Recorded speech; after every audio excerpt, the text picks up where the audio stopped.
Bom, voltando, e a quarta estratégia foi transmitir a eles o seu poder como condição e credencial. Diz lá no versículo 22 de João 20, Jesus falando para os seus discípulos: e havendo dito isto, assoprou sobre eles e disse-lhes: recebei o meu Espírito Santo. Em Atos 1:8 diz o quê? Mas recebereis poder ao descer sobre vós o Espírito Santo, e vocês serão minhas testemunhas.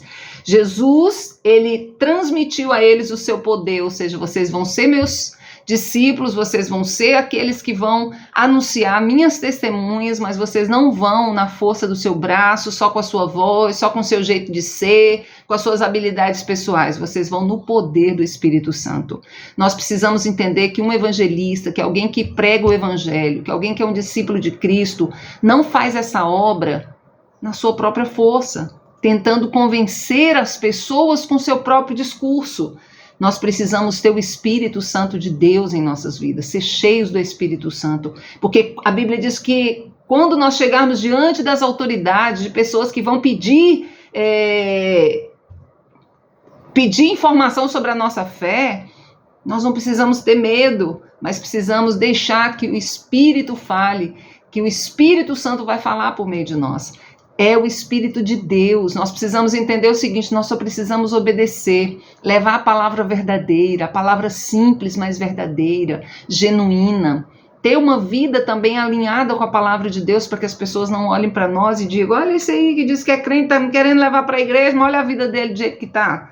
Olha o jeito que ele é iracundo, briga com todo mundo. Olha como ele é corrupto, é desonesto, todo mundo sabe que ele rouba, todo mundo sabe que ele passa a perna nos outros. Isso não pode acontecer, né? Isso nós vamos ver faz parte de uma outra estratégia de Jesus, mas nós estamos na quarta, que é encher do poder, transmitir do seu próprio poder, porque nós vamos em nome de Jesus, nós não vamos no nosso próprio nome, nós não vamos na nossa própria força, nós vamos em nome de Jesus, nós vamos com o poder dele, que é o Espírito Santo que habita em nós. Então não tenha medo, o Espírito de Deus vai te encher. Se você começar a evangelizar, o Espírito de Deus vai começar a usar a sua vida, porque é ele quem nos usa. Amém? Quinto, demonstrou como deveriam proceder. Diz que eu vos dei exemplo, porque eu vos dei exemplo para que, como eu vos fiz, façais vocês também. Por que Jesus chama para perto? Para que eles vissem como viveu o evangelho. Jesus ensinou, não foi só com palavras, Jesus ensinou com a sua própria vida, com seu próprio dia a dia, com suas próprias atitudes, né, cotidianas ali, os discípulos olhando para ele, vendo. As pessoas também vão olhar para nós. Nós precisamos ser esse exemplo, né, como Jesus foi. Então, o método de Jesus, isso aqui são métodos, estratégias que Jesus usou no evangelismo e no discipulado, que nós precisamos adotar. Então ele transmitiu esse poder do Espírito Santo, ou seja, é no poder de Deus, não é na força do braço humano, não é no convencimento humano. E também ele chamou para o exemplo, ele foi o exemplo, ele foi a principal testemunha, né, de quem é o Pai, de como é o céu, do que é o caráter de Deus. Assim, da mesma forma, nós vamos ser, né, as principais testemunhas. As pessoas vão olhar para nós e vão ver Jesus, né, e isso ele mostrou com o seu exemplo.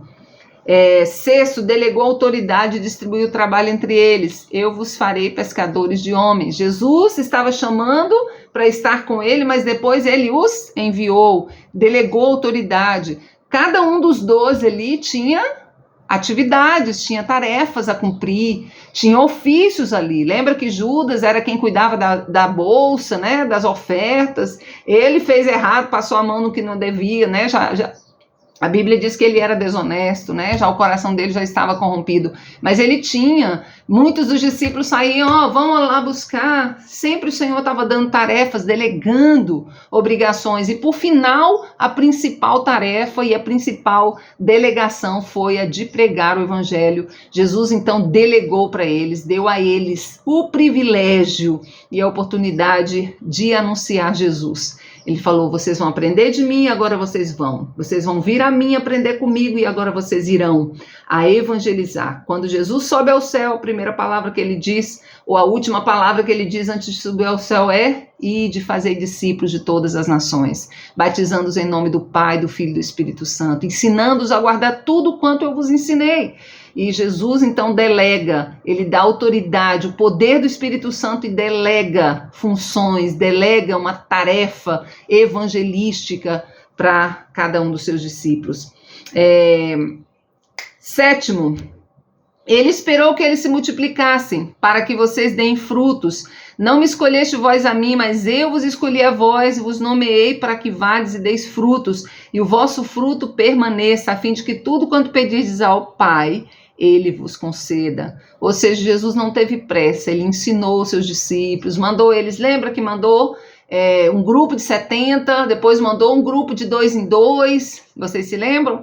Então Jesus, ele preparou os discípulos para aquele momento, ele os encheu com o Espírito Santo e eles os enviou, eles foram e pregaram o evangelho. Lembra que eles voltaram dizendo: Senhor, eu preguei, eu curei, eu fiz isso. Eles estavam tão eufóricos com o poder de Deus que se manifestou quando Jesus havia enviado eles para pregar, que eles ficaram tão eufóricos. Jesus falou: epa, não fiquem tão empolgados só com as curas, com os milagres, com libertação, não.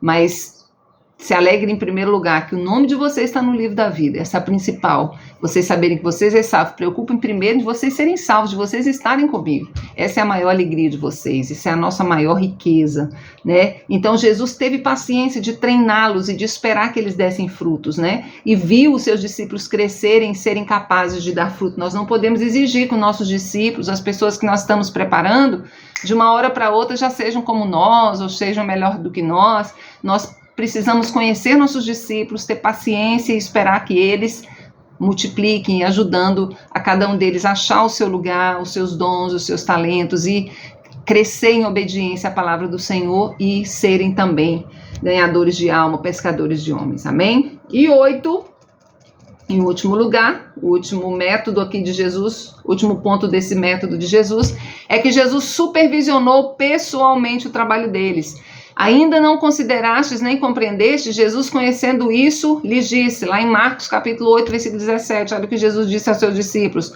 para que arrazoais? Não tendes pão? Não considerastes, nem entendeis ainda, tendes ainda em vosso coração endurecido? Jesus supervisiona os discípulos quando eles estão andando com Jesus, que Jesus está falando sobre ser o pão da vida. Eles estão perguntando: será que ele está falando de pão? É porque a gente não trouxe a cesta de pão? Ele falou: vocês ainda estão com isso? Vocês não viram um milagre agora, multiplicando pães? E estão aí preocupados se tem pão e não tem pão? Não estou falando disso, eu estou falando de coisas espirituais. Jesus supervisiona no dia a dia. Jesus, ele não deixa a pessoa sozinha. Agora se vira, agora vai. Ele fala, quando ele envia os seus discípulos, ele fala o quê? Eis que estarei com vocês. Lá em Mateus capítulo 28, versículo 18 a 20, diz isso, né? Vocês vão receber poder, lá como diz em Atos 1:8, vocês vão ser cheios do Espírito Santo, esperem em Jerusalém. Depois de ser cheios, vocês vão e sejam testemunhas em Jerusalém, Samaria, Judeia, até os confins da terra, para vocês irem e pregar o evangelho em toda parte, em todo lugar, a toda criatura, ensinando eles a guardarem, né? E Jesus então diz: e eis que estarei com vocês até a consumação do século. Ou seja, nós temos o Senhor conosco. Essa tarefa de evangelismo não é nossa sozinha. O Senhor está conosco, Ele vai conosco. Deus está te levantando para ser um ganhador de almas. Deus está te levantando para você amar as pessoas que estão ao seu redor, para você olhar para um mundo perdido que está caminhando sem Deus e indo para o inferno, né? Para pensar que as pessoas que estão ao seu redor, começando na sua casa, na sua vizinhança e até na sua cidade, no seu país e quem sabe em outros países onde Deus quer te usar. Deus quer que você olhe para as pessoas como um campo que está branco para a ceifa preparado. Deus quer que você olhe com misericórdia para essas pessoas como pessoas que precisam do amor de Deus. Porque se elas morrerem sem Cristo, elas não têm salvação. E Deus nos deixou aqui para ser os seus atalaias, para anunciar a salvação em Cristo e dizer: olha, Jesus é o único caminho de salvação. Nós não podemos nos calar, nós temos que ouvir. Hoje eu vou terminar por aqui, nós vamos dar sequência a esse estudo de evangelismo, mas hoje eu vou terminar aqui, nessas estratégias do método evangelístico de Jesus. Esse aqui é um método evangelístico de Jesus, como nós já falamos, depois nós vamos fazer uma revisão antes de terminar, mas que você hoje guarde no seu coração, que você foi chamado para estar com Jesus, para ser curado, liberto por Ele, para ser transformado por Ele e para ser sua testemunha nesse mundo. Jesus te chamou para ser um evangelista, alguém que vai evangelizar, levar o evangelho de Cristo. Jesus te chamou para ser um discipulador, um ganhador de almas. Ele quer que você não só ensine inicialmente que Jesus é o caminho, mas que você discipule, assim como ele fez com seus discípulos. Ele quer que nós discipulemos outras pessoas para que elas também se encontrem com Jesus. Eu vou falar rapidamente um resumo das estratégias de Jesus no seu método evangelístico. Primeiro, Jesus selecionou pessoas. Selecione pessoas que você quer alcançar, seja na sua família, na sua vizinhança, amigo, colegas de escola, colegas de trabalho, não sei, alguém. Comece a orar para que Deus te dê uma pessoa, 2, 3, quantas Deus colocar no teu coração para você começar a orar por elas, para começar a evangelizar. Deus selecionou pessoas, Jesus selecionou pessoas, é um método dele. Segundo, ele associou-se com eles, ele não selecionou e falou, vai lá para a igreja, não, ele trouxe para perto de si, diz que ele trouxe para andarem com ele, conhecerem com ele. Precisamos caminhar com essas pessoas, levar elas para a igreja, sentar para responder dúvidas. Se você não sabe, levar no seu pastor, perguntar a alguém, orar e começar a estudar para também dar respostas. Quem sabe o seu discípulo vai ter, né? Então, primeiro, selecione pessoas. Segundo, se associe a essas pessoas, ou seja, caminhe com elas, não deixe elas sozinhas. Terceiro, ensine, viva primeiro essa estratégia e essa verdade, que nós, para sermos discípulos de Cristo, nós precisamos ser consagrados a Ele, nós não podemos ser divididos, está no mundo e está com Ele, nós precisamos decidir ser de fato discípulos de Cristo. Quarto, transmitir o seu poder, ensine que é o poder do Espírito Santo, não é na força humana, mas eu sou tão humilde, eu sou tão tímido, não importa, é o poder do Espírito Santo. Deus usa tímido, Deus usa pessoa de qualquer temperamento, de qualquer forma de ser. Se você se dispõe a ser um discípulo de Cristo, o Senhor vai te usar no poder do Espírito Santo. Quinto, demonstrou o que deveriam fazer por meio do seu exemplo. Seja um modelo, seja um exemplo para as pessoas que você está evangelizando. 6, ele delegou autoridade. Né? Ele distribuiu trabalho, tarefas. Jesus ensinou as pessoas que elas precisam fazer para aprender, que a vida é prática, que o evangelho é prático. Nós não podemos só escutar sobre, nós precisamos fazer. Jesus delegava autoridade, delegava tarefas para que eles aprendessem na prática o que é o evangelho, o que é o trabalho do Senhor.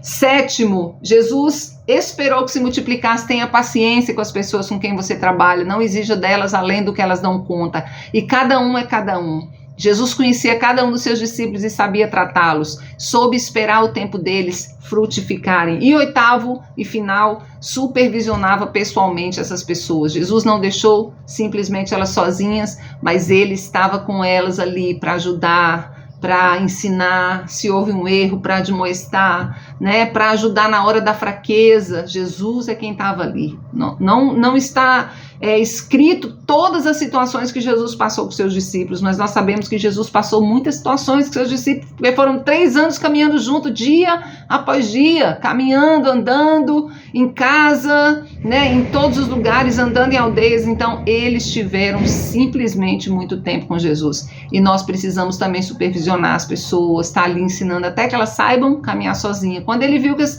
discípulos poderiam caminhar, ele não precisaria estar presencialmente, né, em forma humana, mas o seu Espírito, ele diz, vocês não estarão só, eu não estou deixando vocês órfãos, eu vou enviar o meu Espírito vai encher vocês de poder, vocês vão ser testemunhas por toda a terra. E é isso que Deus quer de nós, amém? Que Deus te abençoe, te levante como evangelista, comece a orar por isso. Nós vamos falar agora mais sobre a vida prática do missionário, nós vamos falar sobre a tarefa missionária, e nós estamos começando agora com o evangelismo e o discipulado.